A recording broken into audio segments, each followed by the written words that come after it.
Hi, I'm Rachel, and today I'll be doing a review on the book Wuthering Heights by Emily Bront. This version is a new version that was supposedly created to appeal to the teenage audience.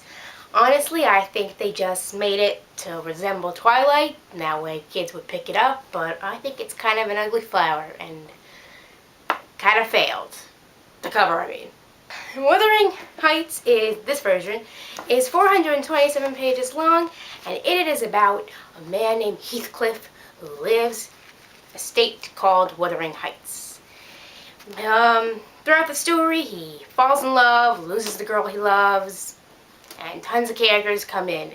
It's actually a pretty cool story because it's actually a story within a story for the most part, because it's the landowner coming and he's like, what's going on? And then the servant just pretty much tells him the entire history of Wuthering Heights, and that's actually really cool. It was a little slow in the beginning, but then it definitely went quicker. I got more interested in it in the middle, but then it started to slow down again, and it was kind of like,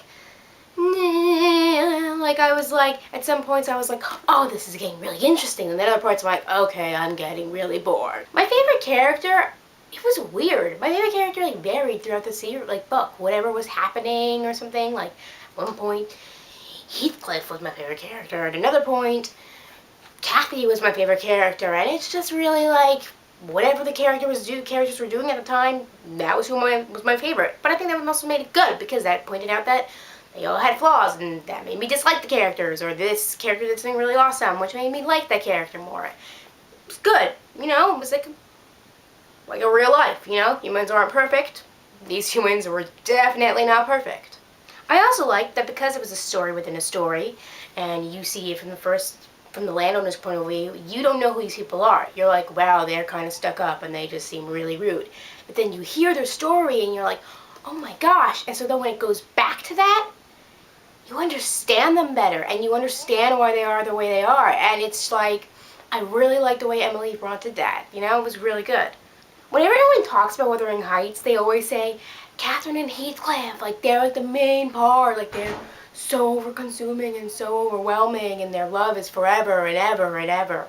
Honestly, I don't think Catherine and Heathcliff were like the main plot of this entire story. I mean, Catherine only through, honestly, she's not even in the entire book, you know. So it's more about Wuthering Heights and Heathcliff. Heathcliff is there from the beginning to the end. It's all about Heathcliff and his life, and the people who are in his life. Speaking of Heathcliff, he was a terrible human being. Oh my gosh. So terrible. Everything he does is just terrible, and gosh, there was like no good things about him. Even when he loved like Catherine, there was still so many like terrible things about him.